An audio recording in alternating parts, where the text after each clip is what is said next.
Alors bonjour et bienvenue à cette conférence 100% dédiée à l'éducation des adultes à Laval. Je me présente, je suis Geneviève Gauthier, conseillère d'orientation au Centre de services scolaires de Laval depuis bientôt 15 ans et il me fait plaisir d'être avec vous aujourd'hui. Tout au long de la conférence, si jamais vous avez des questions, on vous invite à nous les transmettre par écrit dans la section clavardage et une équipe s'affairera à y répondre par écrit également d'ici la fin de la rencontre. Vous allez pouvoir constater tout au long de notre présentation que les services à l'éducation des adultes sont variés et ont pour objectif de répondre aux besoins liés à l'éducation des 16 à 99 ans. Ce que je viens de dire là est important. L'élève, pour être éligible à l'éducation des adultes, doit avoir eu 16 ans avant le 30 juin. Et cette règle-là s'applique à tous les services qui seront présentés ce soir, donc 16 ans au 30 juin de l'année scolaire en cours. Très important. Alors, le schéma qui apparaît présentement à l'écran vous présente les différents services d'enseignement de l'éducation des adultes et vous voyez, ils sont présentés dans une grosse bulle qui les englobe tous puisque ces services sont interreliés, ils ne sont pas indépendants les uns des autres. D'ailleurs, un seul et même élève tout dépendant de son projet de formation, de son objectif, pourrait décider d'ailleurs de s'inscrire dans plus d'un de ces services d'enseignement. Donc, ce tableau, vous allez le revoir à différents moments pendant la conférence, ce qui vous permettra de suivre là où on est rendu. Simplement se rappeler que, et je vous présenterai ce que veut dire SARCA en dernière partie de la conférence. Donc, tous ces services sont englobés et font partie d'un tout. Alors, le contenu de la conférence a été découpé en 5 parties, question de mieux s'y retrouver et voire même de vous permettre d'aller reconsulter une partie ou une autre si vous en sentiez le besoin. Alors, la première partie traitera de la formation générale. Ensuite, j'enchaînerai en deuxième partie avec la présentation de l'intégration sociale. En troisième partie, je vous présenterai la francisation. On poursuivra avec une invitée pour présenter l'intégration socio-professionnelle. Et en conclusion, en 5e partie, je vous présenterai les SARCA et la RAC. Alors, on revient avec notre schéma pour, en fait, la première partie qui est la formation générale.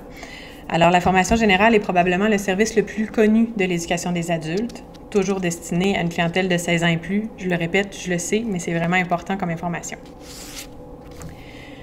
Alors, la formation générale est divisée en plusieurs niveaux.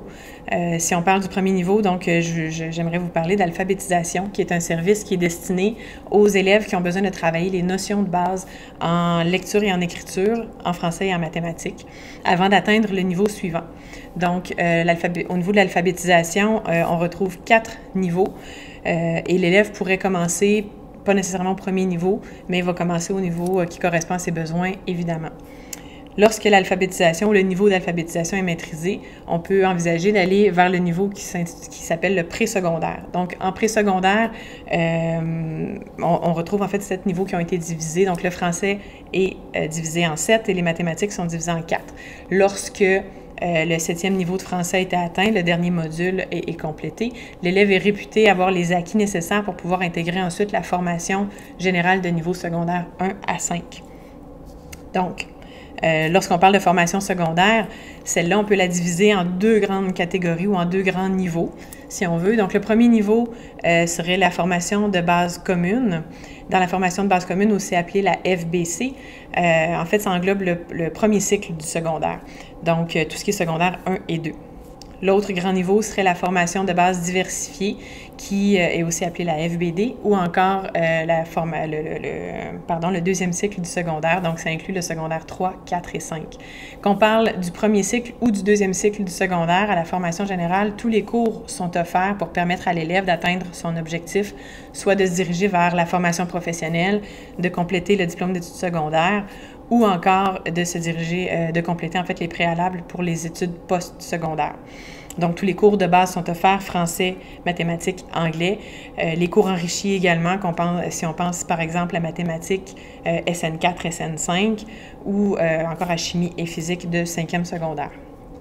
Ainsi que tous les cours optionnels, évidemment, nécessaires pour obtenir toutes les unités requises pour compléter le diplôme d'études secondaires, le DES.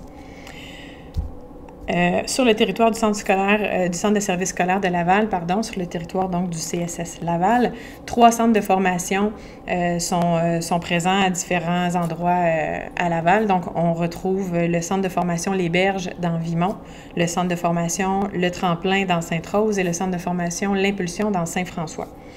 Chacun de ces centres offre les cours en mode en présentiel, premièrement, et oui, on y est revenu, enfin, et les cours sont offerts en mode individualisé, ce qui veut dire qu'on n'offre pas d'enseignement magistral dans nos centres d'éducation des adultes à Laval. L'élève est donc en travail individuel dans une classe avec plusieurs autres élèves et bénéficie au quotidien du suivi des enseignants. Il faut savoir que les présences sont obligatoires lorsqu'on s'inscrit à l'éducation des adultes en formation générale.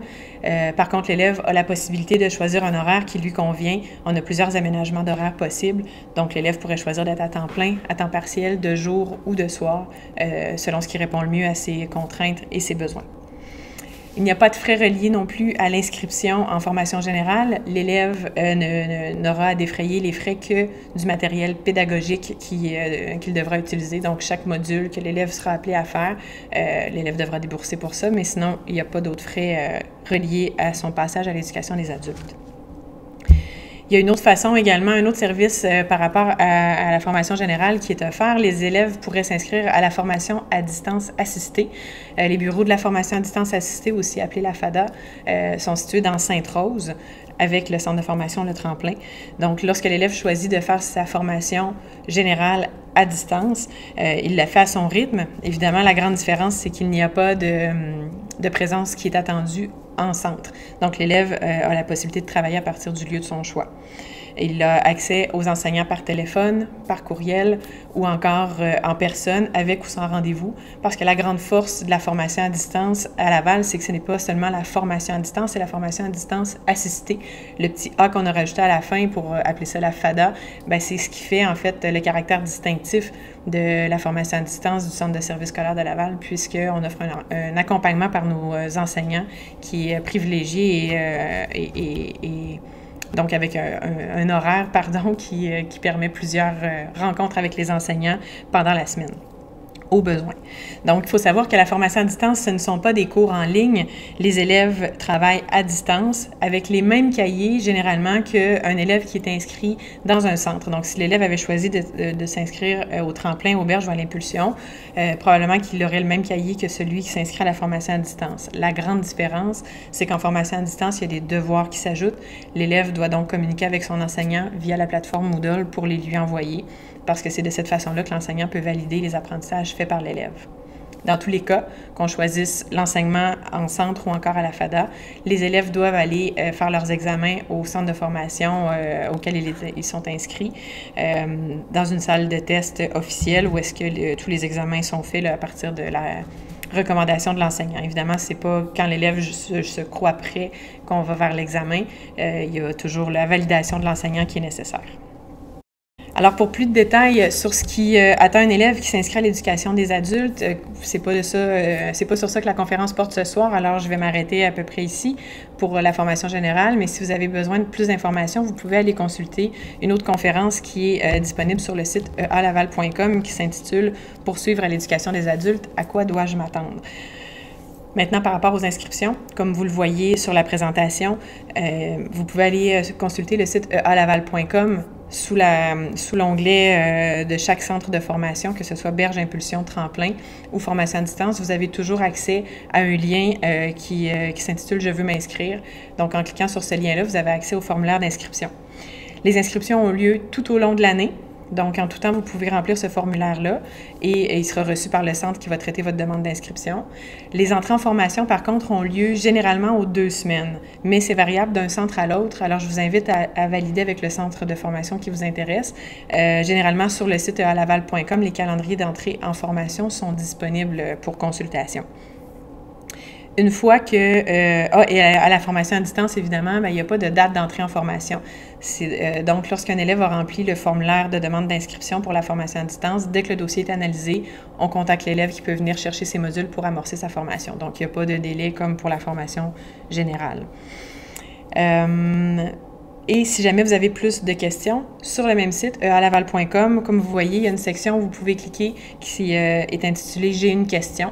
Donc, n'hésitez pas à remplir le formulaire de demande d'information et on vous recontactera dans les meilleurs délais pour y répondre. Alors, on est de retour avec le tableau général. Deuxième partie de la conférence, on est maintenant rendu à parler d'intégration sociale. Alors, l'intégration sociale, c'est un programme de formation qui est offert dans 2 centres d'éducation des adultes à Laval, au centre de service scolaire de Laval. Donc, il s'agit du centre de formation L'Impulsion et du centre de formation Le Tremplin. Alors, ces centres offrent un programme de formation s'adressant aux élèves de 16 ans et plus, évidemment, comme je l'ai dit un peu plus tôt. Et c'est destiné à des élèves éprouvant des difficultés d'adaptation au plan psychique, intellectuel, social ou physique. Donc, le programme vise à faire acquérir des compétences de base pour favoriser l'autonomie de l'élève et favoriser l'intégration sociale de l'élève. Le contenu de la formation est défini en fonction du profil de l'adulte. Donc, on sait que chaque élève est différent. On prend le temps de valider quels sont les besoins, quels sont les aspects à travailler pour chaque élève avant de monter le profil de formation et de déterminer de quoi sera constituée la formation, le parcours de l'élève. L'approche de l'intégration sociale se veut pratique, utilitaire et reliée à des besoins ou des problèmes concrets du quotidien. Le transfert des apprentissages dans les sphères de vie est le principal objectif de la formation. Donc, on veut s'assurer qu'au quotidien, ce qui sera appris en classe sera transférable et utile. Les cours varient d'un centre à l'autre et sont conçus en lien avec les différents champs d'habiletés d'apprentissage que je vais me permettre de lire. Ils sont plus nombreux encore que ce que je vais présenter, mais c'est pour vous donner une idée à quel point on travaille plusieurs choses en intégration sociale. On cherche à travailler donc la résolution de problèmes, les habiletés de communication, les habiletés personnelles et sociales, la psychomotricité, la gestion du quotidien, les habiletés de travail, la sexualité, les soins personnels et l'alimentation, et j'en passe. De quelle façon concrètement ces habiletés-là se traduisent en cours? Eh bien, au quotidien, on peut offrir des cours tels que la cuisine, les mathématiques fonctionnelles, théâtre, improvisation, danse, relaxation, chorale, gym santé, gestion du stress, informatique, Internet, etc., etc. Donc, chaque centre offre sensiblement les mêmes cours, mais les cours, comme je vous dis, peuvent quand même varier là, entre l'impulsion et le tremplin.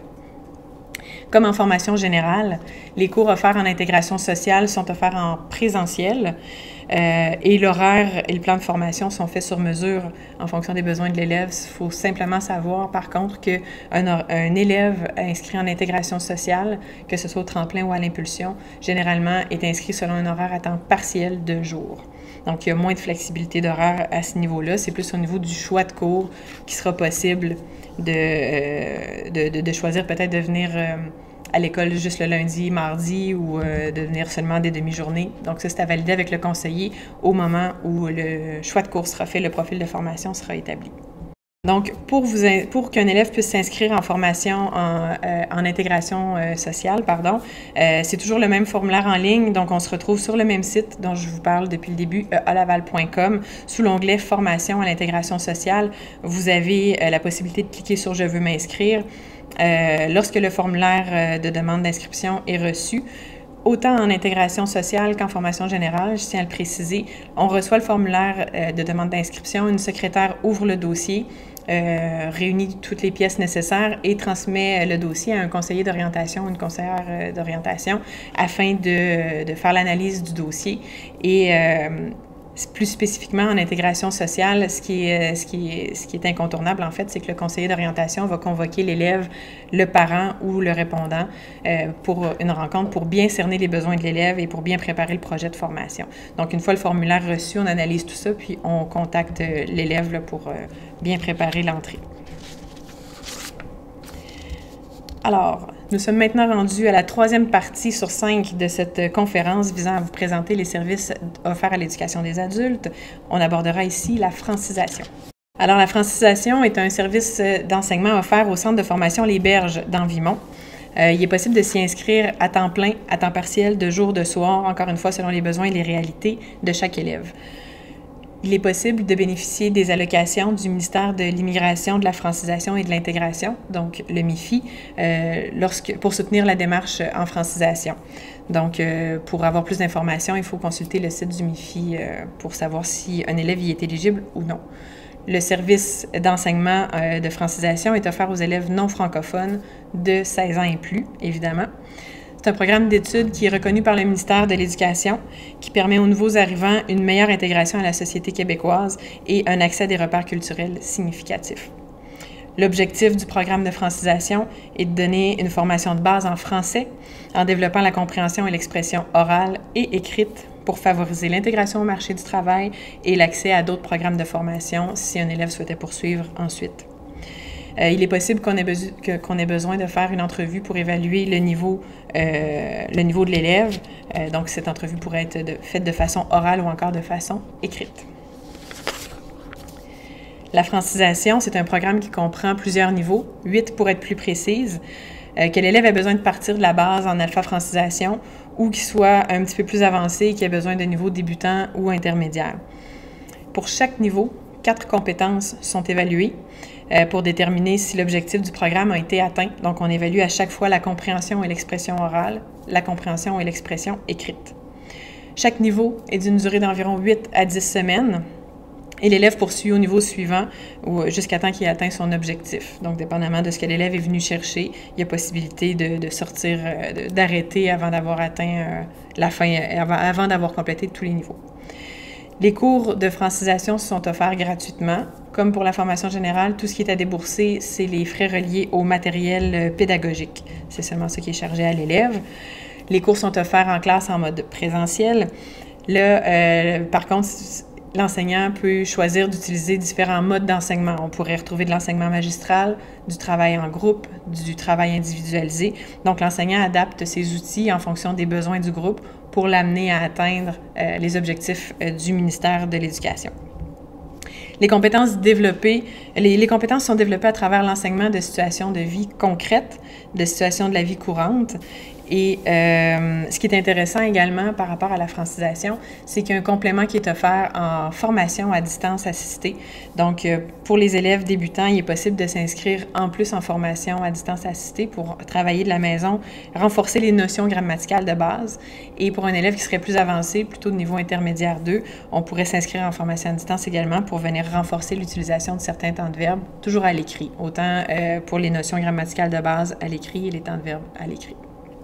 Alors, pour plus de détails sur la francisation, pour s'y inscrire, que ce soit en présentiel ou à la formation à distance, je vous ramène toujours au même site internet, ealaval.com. Cette fois-ci, sous l'onglet « Programme de francisation », le formulaire d'inscription en ligne est disponible. Les inscriptions ont lieu tout au long de l'année. Par contre, l'entrée en formation, il faudrait valider avec le Centre Les Berges puisque ça a lieu à plusieurs moments dans l'année. Encore une fois, le calendrier de formation est probablement disponible sur le site ealaval.com. Sinon, en contactant le secrétariat, vous aurez plus d'informations. Alors, on est de retour avec le schéma général qui nous montre qu'on est rendu à la 4e partie sur 5 de cette présentation, celle portant sur l'intégration socio-professionnelle. Pour nous présenter ce service d'enseignement, on a une invitée avec nous qui est Mme Anne-Henri et je lui cède la parole dès maintenant. Merci Geneviève. Le Centre de formation L'Impulsion offre plusieurs formations en intégration socio-professionnelle. L'objectif de ce programme est de permettre à l'individu de développer ses compétences professionnelles, sociales et personnelles pour intégrer et réintégrer le marché du travail dans le secteur d'expertise choisi. De courte durée, maximum 13 semaines, elle ne requiert aucun préalable scolaire ni test d'admission. Toutes les formations sont offertes de jour et à temps plein. Au total, 7 formations vous sont offertes. Nous avons en premier Aide générale en administration qui offre la possibilité d'acquérir des connaissances et des compétences vous permettant d'exercer des emplois reliés au travail de bureau. Ensuite, nous avons Aide générale en établissement qui vous permettra d'exercer des fonctions de travail générales reliées à l'entretien, au travail en buanderie ou comme aide générale en alimentation en établissement de santé ou encore en conciergerie dans nos établissements scolaires. Manœuvre polyvalent en construction vous permettra d'intégrer le domaine de la construction en tant que manœuvre ou en tant que signaleur sur chantier routier. Manutentionnaire opérateur de chariot élévateur offre la possibilité d'obtenir la certification nécessaire à l'exercice du métier de cariste. Le programme d'accès à l'emploi pour immigrants qualifiés s'adresse à une clientèle immigrante qui réside au Québec depuis moins de 5 ans et qui souhaite intégrer le marché du travail dans leur domaine par le biais d'un stage. Un emploi à ma mesure va vous offrir la possibilité de relancer votre carrière et de vous positionner favorablement face aux exigences des employeurs par l'entremise du stage de 5 semaines. Accès Travail Québec s'adresse à une clientèle peu scolarisée qui souhaite développer les outils nécessaires afin de mener à terme une recherche d'emploi dans un métier non spécialisé. S'ajoute à ces formations un programme local anglais langue seconde pour l'emploi. Ce cours est axé principalement sur la communication orale, la pratique et la conversation dans le but d'améliorer vos compétences en emploi. À la suite de votre formation, un accompagnement de 12 semaines vous est offert. De plus, je tiens à vous préciser que nous avons un excellent taux de placement qui se situe autour de 80 %.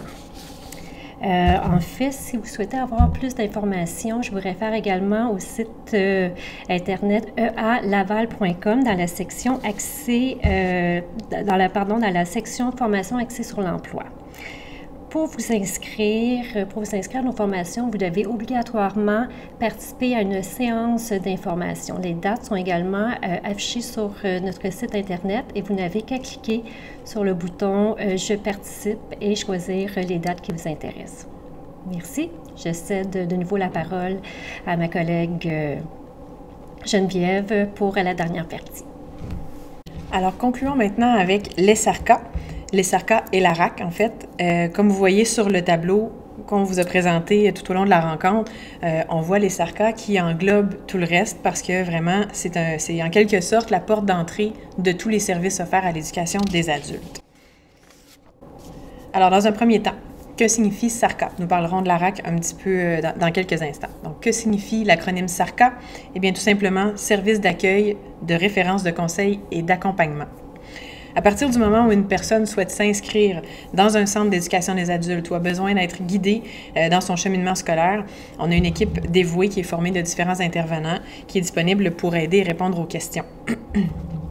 Il peut être embêtant parfois de faire le bon choix parmi tous les services que je vous ai présentés depuis le début de la rencontre, d'autant plus, comme je l'ai dit, qu'un même élève pourrait être éligible à plusieurs services d'enseignement selon son objectif et son projet de formation. Alors, les services d'accueil, de référence, de conseil et d'accompagnement, les SARCA, ont pour but de diriger la clientèle au bon endroit vers le bon service d'enseignement. Alors concrètement, qu'une personne soit inscrite ou non dans l'un de nos centres, l'équipe SARCA du Centre de services scolaires de Laval peut l'aider dans la planification de son retour aux études, peut l'aider dans l'analyse de son dossier scolaire. On effectue l'analyse des dossiers autant des études faites au Québec que les études faites au Canada, hors Québec, et également de ce qui a été fait hors Canada. Donc, on fait une analyse de tous les types de dossiers scolaires en prévision d'une inscription soit en formation professionnelle ou encore dans un de nos centres en formation générale. On accompagne également les élèves qui ont besoin d'obtenir une attestation des préalables pour les métiers de la Commission de la construction du Québec. Donc, lorsqu'un élève a besoin d'avoir une attestation pour la CCQ, il est également possible de le faire avec nos services SARCA. On est présent également pour de la réorientation de carrière, pour de l'accompagnement dans des projets scolaires et professionnels, pour transmettre de l'information sur des formations générales ou des formations sur la formation générale, ou sur la formation professionnelle. Les SARCA vous accompagnent dans l'inscription, autant l'inscription dans les centres d'éducation des adultes ou encore dans les centres de formation professionnelle. Si vous avez besoin d'aide pour remplir les formulaires et fournir la documentation, les SARCA sont là pour vous accompagner également. Et la passation du TENS et du TDG est possible avec le Centre de services scolaires de Laval. On va en reparler un petit peu plus tard de ce point-là. Mais sachez que donc, ce sont toutes de bonnes raisons de contacter le Centre de services scolaires, de contacter, on en reparlera, le guichet conseil ou un conseiller dans un centre d'éducation afin d'être accompagné pour ces étapes-là de votre projet de formation. Donc, grâce à l'existence des SARCA, on vous dirige vers le bon service, comme je l'ai mentionné, et au besoin, une rencontre peut avoir lieu avec un conseiller d'orientation, soit dans le centre que vous visez ou plus en général au guichet conseil tel que mentionné. Chaque élève est différent. On prend le temps de personnaliser les projets de formation, les profils de formation à partir de l'objectif de l'élève et à partir également des acquis de chaque élève. En plus des conseillers d'orientation, j'en parle beaucoup depuis tout à l'heure, conseillers d'orientation, conseillers en formation, on a des services complémentaires qui sont offerts aux étudiants, aux élèves qui sont inscrits dans nos centres, au Centre de services scolaires de Laval. Donc, il est possible également d'avoir accès à un psychoéducateur ou à un agent de réadaptation lorsqu'on est élève d'un de nos centres ou encore de la formation à distance. En fait, la psychoéducation et les agents de réadaptation, on peut aller les consulter lorsqu'on vit des problématiques plus de niveau psychosocial ou personnel. Bref, chaque fois qu'un obstacle croise notre route ou nous empêche d'atteindre notre objectif, notre projet de formation, il est possible d'aller les rencontrer. On a également des partenariats avec des organismes externes, donc il est possible dans certains centres d'avoir accès au conseil, au service de l'infirmière et d'une travailleuse sociale. Donc ça dépend des centres, ça dépend de la période de l'année, mais sachez donc que dans nos centres, en plus des conseillers d'orientation, il y a les psychoéducateurs et parfois infirmières et travailleuses sociales. Petite parenthèse sur les services complémentaires, lorsqu'on est à l'éducation des adultes, un élève qui présente des difficultés d'apprentissage sera encadré de la même façon qu'un élève du secteur jeune. On a une équipe multidisciplinaire qui est composée des professionnels que je viens de vous présenter et en collaboration évidemment avec les enseignants et l'élève. On prend le temps d'évaluer le dossier d'aide particulier de l'élève, on prend le temps d'évaluer quels sont les besoins de l'élève qui présente des difficultés d'apprentissage parce que certains élèves pourraient avoir besoin d'avoir plus de temps en apprentissage ou encore plus de temps en examen. Donc, les mesures d'adaptation sont mises en place non seulement en situation d'apprentissage, mais également en situation d'évaluation. Donc, je donnais comme exemple plus de temps, mais ça peut également être l'accès à un ordinateur ou à un dictionnaire électronique. Donc, on prend le temps avec l'équipe multi de valider quelles sont les difficultés rencontrées par l'élève, de quoi l'élève pourra avoir besoin. On prend le temps de valider tout ça concrètement en classe afin de déterminer est-ce que les mesures d'adaptation sont pertinentes ou non. Alors, on disait la 5e partie, c'est les SARCA et la RAC. On est rendu à la partie RAC. Que veut dire en fait RAC? Que signifie cet acronyme? R pour reconnaissance, A, acquis, C, compétences. Donc, la reconnaissance des acquis et des compétences. La RAC peut prendre plusieurs formes selon le parcours et le bagage de l'élève. Évidemment, il est possible de faire reconnaître des acquis liés à l'exercice d'un métier. En formation professionnelle, la RAC prend une place très, très importante. À l'éducation des adultes, la RAC est moins connue, mais tout aussi utile parce qu'en fait, on peut l'expérience, les apprentissages faits en dehors du cadre scolaire peuvent se voir attribuer des unités en reconnaissance d'acquis. Par exemple, la maîtrise de l'anglais langue seconde peut être évaluée avec le PLA, le Prior Learning Assessment. Lorsque cet examen est réussi, lorsque cet examen de reconnaissance d'acquis est réussi en langue seconde, ça accorde des unités d'anglais qui conduisent au diplôme d'études secondaires à l'élève qui a réussi l'examen sans qu'il ait besoin de faire le cheminement avec les modules que l'élève dans le cheminement régulier devra faire obligatoirement. Dans le même ordre d'idée, les expériences personnelles et professionnelles de bénévolat, les expériences en recherche d'emploi, par exemple, pourraient faire l'objet de reconnaissance d'acquis aussi, une fois qu'on évalue les réalisations faites par l'adulte. Donc, cette forme de reconnaissance d'acquis fait partie de ce qu'on appelle les UCG, les univers de compétences génériques. En bref, on peut se voir accorder des unités à l'éducation des adultes pour des apprentissages qui ont été faits en dehors de l'école pour des expériences personnelles. C'est important de le savoir, ça peut être très intéressant dans le parcours d'un élève. La reconnaissance d'acquis à l'éducation des adultes vise aussi à permettre à l'élève ayant travaillé de façon autodidacte de s'inscrire uniquement aux examens dans les matières de base, entre autres. Donc, un élève qui aurait fait l'école à la maison pourrait se prévaloir de ce service-là. Attention, là, il y a quand même des conditions qui s'appliquent parce qu'on a le devoir de s'assurer d'amener l'élève vers la réussite. Donc, dans tous les cas, une rencontre avec un conseiller sera nécessaire pour analyser la pertinence d'une démarche RAC ou non. Donc, on prend la décision ensemble et on explique évidemment qu'est-ce qui est possible de faire ou non avec l'élève. La reconnaissance des acquis à l'éducation des adultes, comme je le disais, peut mener à l'obtention du DES, mais peut aussi avoir comme objectif de permettre à l'élève d'obtenir son équivalence de niveau de scolarité de 5e secondaire. Donc là, on parle du TENS. Donc, si une personne croit avoir les connaissances nécessaires pour être évaluée au niveau de la 4e ou de la 5e secondaire, il est possible qu'on la dirige vers ce test d'équivalence de 5e secondaire. L'objectif étant d'ouvrir les portes de la formation professionnelle ou encore de certaines formations pour adultes au collégial qu'on appelle les AEC, les attestations d'études collégiales. C'est intéressant également aussi l'équivalence de 5e secondaire puisque ça favorise l'accès à certains emplois qui exigent normalement le diplôme d'études secondaires, mais dans certains cas, l'équivalence de 5 peut être acceptée également. Dans le même ordre d'idée que le TENS, il y a un autre examen qui s'appelle en fait le TDG, le test de développement général. Donc, c'est une forme de reconnaissance d'acquis. Le test de développement général mesure les connaissances générales minimales nécessaires pour réussir adéquatement en formation professionnelle et éventuellement en emploi, en milieu de travail. Le TDG est le seul service, si on veut, qui n'est pas 16 ans et plus. Celui-là s'adresse aux élèves de 18 ans et plus, encore un petit peu plus sévère. Son but, en fait, c'est de donner accès à la formation professionnelle, donc au DEP, et également de qualifier la main-d'œuvre pour les métiers de la Commission de la construction du Québec. Donc, pour les métiers de la CCQ, certains auront besoin de prouver qu'ils ont les connaissances minimales nécessaires pour être acceptés par le bassin, et c'est avec le TDG qu'on fait cette démarche de reconnaissance d'acquis-là. En bref, lorsqu'une personne est intéressée par une démarche RAC, souhaite vérifier son éligibilité et la pertinence de cette démarche-là dans son parcours scolaire, ce qu'on vous propose, c'est d'approcher notre équipe SARCA, puisqu'elle est disponible pour vous aider. Alors, n'hésitez pas à prendre rendez-vous, à contacter soit un conseiller dans un centre d'éducation des adultes ou encore, j'en parlais un petit peu tout à l'heure, les conseillères du guichet conseil. C'est une des adresses SARCA du Centre de services scolaires de Laval et toutes les coordonnées, autant du guichet conseil que de nos centres d'éducation des adultes, sont disponibles sur le site ealaval.com. Sous l'onglet services et tests, vous allez trouver les coordonnées du guichet conseil.